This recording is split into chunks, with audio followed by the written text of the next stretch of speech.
So it was too sharp. It was too flat. You need an E. Oh, E half flat. Half flat. Oh, sorry.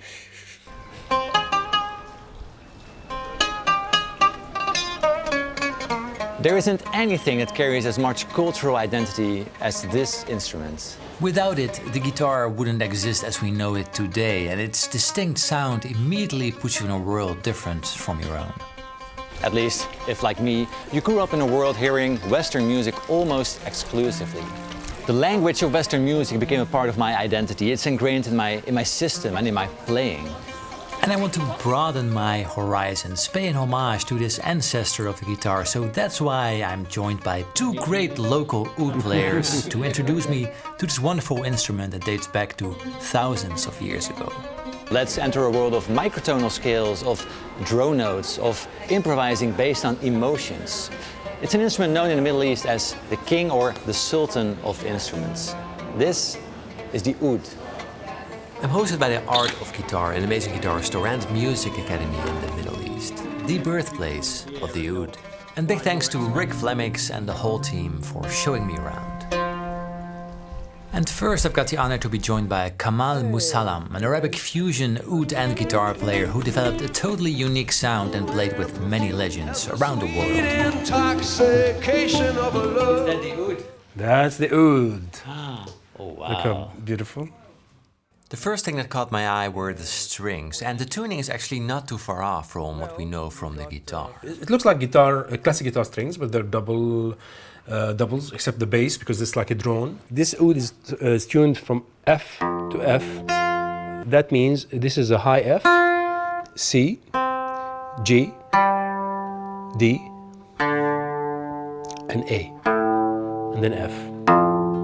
So this is how it works in relation to standard guitar tuning. We simply tune up the B and the E by a half step, getting rid of that weird major third interval. And to accompany the highest string, we tune the lowest note to that same pitch of F, getting us something that's very close to an all-fourth tuning. The drone is more to sort of accompany. Kind of build a very solid base for the whole music that's coming on top of it. You can clearly hear how Kamal uses that bass note to support the melody on top.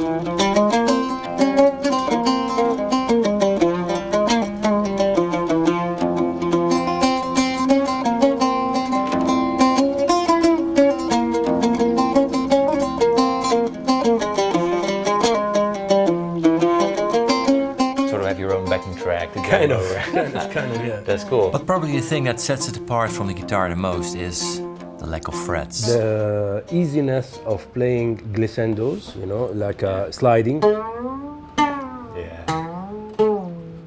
and the easy to ornament. Listen carefully to how the lack of frets in combination with the traditional Arabic tremolo picking style creates a totally unique sound.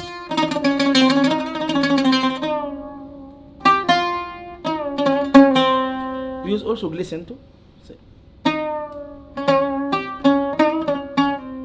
What I kind of realized is that guitarists have this easiness of having a fret. So that's where the note is.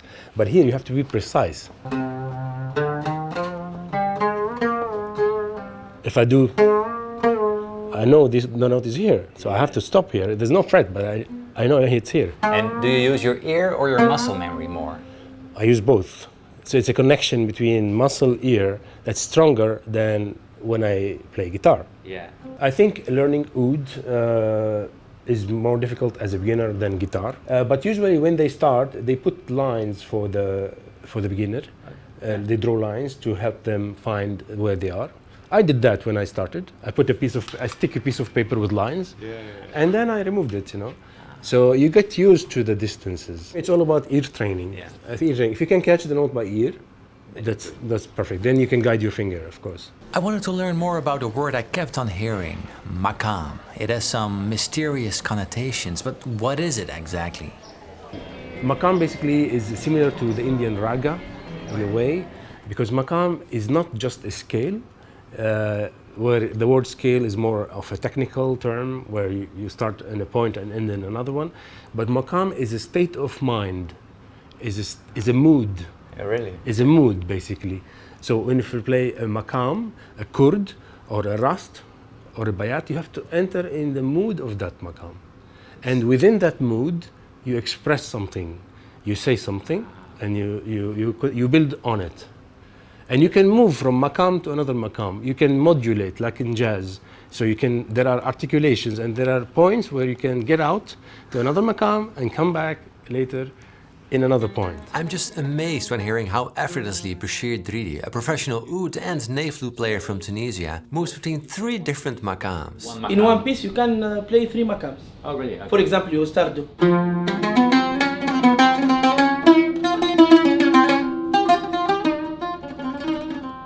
You close 3 maqams. Wow, let's find out more about the beauty of these maqams. But when taking a seat, something caught my eye I hadn't seen before. Wait, what is? Well, that is what we call risha. So these plastic picks replaced the original ones, which used to be made out of a feather of a bird. It's called risha, which means feather. Risha. Risha, yes. And that's just a word for feather in Arabic. In Arabic, yeah, exactly. But we use it as a guitar pick. It's an oud pick. Really cool. Yeah, and the way you hold it, you just put it on the fingers like that, you know, and you press with this one to hold it. So this is your point of strength, let's say, and then you turn your hand to play like that. Like so you this? hide the rest of it with your with your wow. hand. Yeah. You just pick either down picking or alternate picking.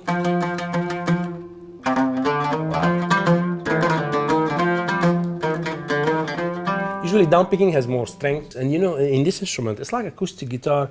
You have to like hit the string in a way to make the instrument ring and vibrate. You know, you need to feel it. And Beshir demonstrates that beautifully with his playing. Just listen to the attack.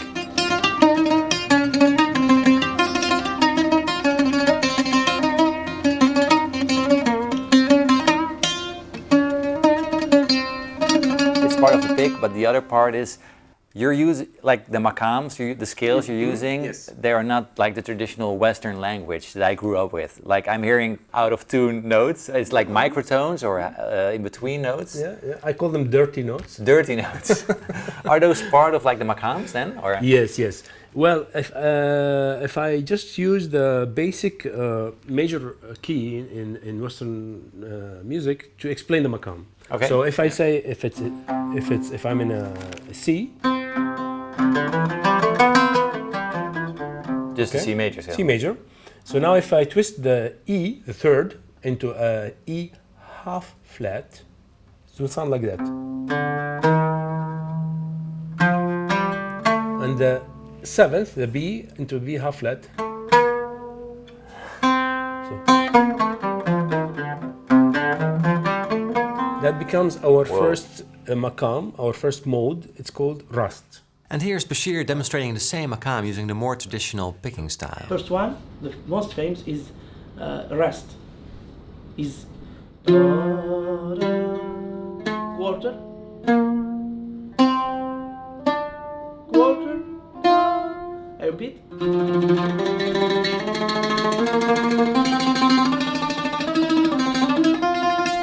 Wait a second, half flat. How does it compare to the sounds I know, major and minor? E flat is this, E natural is this, and then E half. So it sits in a world between major and minor. Yeah. Do you see it as major or minor, or just really as in between? I see it more as a major. Okay. It's like the Arabic dirty major. Can you show us one major and then the Arabic major one more time?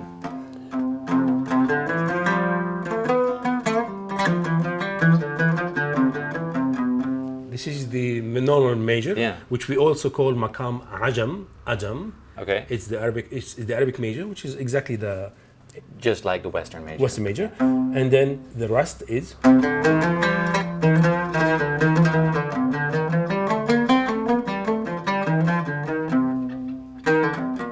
Wow. It instantly puts a different emotion to the scale or to the maqam. That's really cool. And we also use the natural minor scale. We call it nahawand. That's another maqam. We call it nahawand is the A natural. Is the C natural minor. Okay, so just the sixth mode. Yeah, the sixth mode. Yeah. Aeolian. Aeolian. Yeah. So now if I put this harmonic, it becomes the C harmonic minor. Yeah. Oh yeah. Okay. Yeah. Yeah. A little bit stereotypical Arabic, maybe. Exactly. Yeah. Right. Exactly.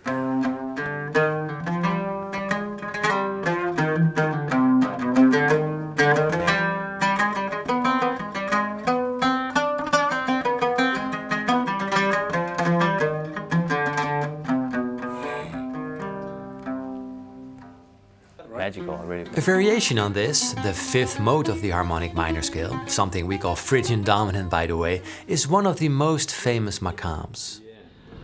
The most famous maqam in Arab country is the Hijaz.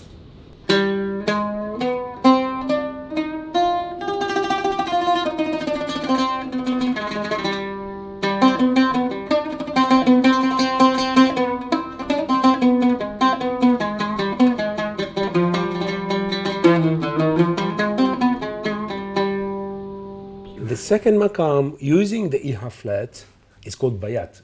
So instead of starting from the C, you start from the D. Okay. So D.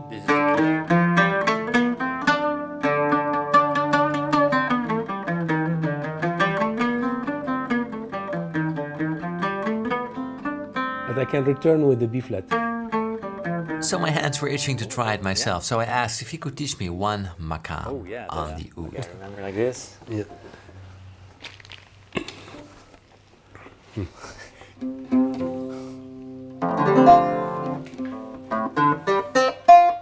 So, the projection of the oud is crazy. Like, it's so much louder than you would expect. Especially this one. Yeah, it's quite strong. Because you have the strings with the tension to the back, they're stronger. This is like the soundboard. The It soundboard just is it acting resonates. more. Yeah. It's acting more. Beautiful. Oh, and like the tuning system. What's it's like a violin a little bit. It's a kind of, yeah, that's the old system. It's like a violin or a cello or a viola. It's a bit, for me, it's a bit complex because it can lose tuning with any weather condition changes. Yeah. So that's why we developed this electric one with a different system. This is the golden development of the oud that I worked on them with it over 13 years ago, and we took the shape of the oud with a bit of guitar additions, cutaway to reach higher notes. Yeah. And it has an output for to be plugged in any So amp. if or you anything. perform on stage, you would Yeah. typically use this one. In my kind of music, with my fusion, with a drummer and a bassist and all, I definitely go with this one because it resists feedback. I can put it as loud as I want. I can plug in effect pedals. Distortion, chorus, anything I want. No problems. That's cool. Yeah. I like and I that. can still keep the natural sound if I want and, Yeah. and play like a normal oud. You want to teach me Yeah. a maqam? Yes, please. I'm So already apologizing to anyone watching. my oud has the tuning of C to C. Okay. Your oud is F to F. Okay. So my C is here. and my C is here. Exactly.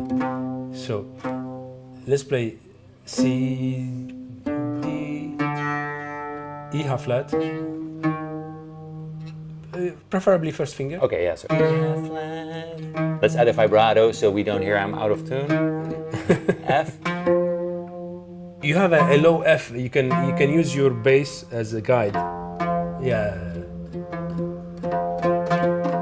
Okay, yeah. Yeah, and then that sounded like an E flat. So it was too sharp. It was too flat. Oh, E half flat. Half flat. Oh, sorry. Yeah. Kind of. Literally just not even a millimeter. I'm moving and it's wrong. It's tough. Okay, let's go on. Yeah, Let's it's move on. nice. G, A, and now comes the B. Yeah.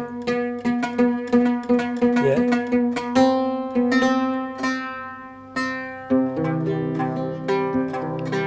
So let's make an Arabic dirty chord.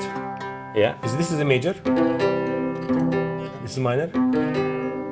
And then Let me try that. Major.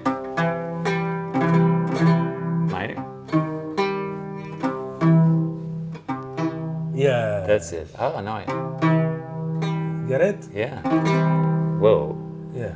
That's cool. I was taught some more maqams and different flavor, and we ended up in a little jam. And forgive me, but I do want to spare you the sound of that. I just wasn't ready. Anyway, here's the end where Kamal took the lead.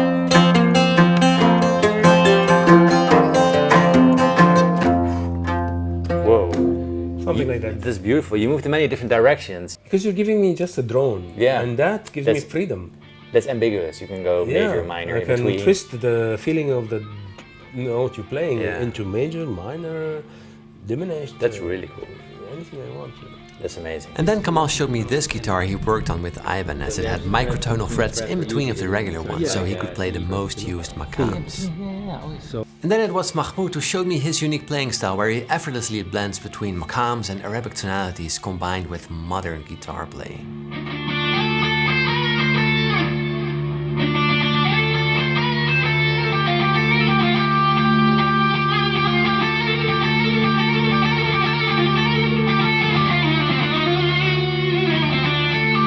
And the fact that the oud is still the main instrument in Arabic folklore and gathers people around it was shown beautifully at the end of shooting our video.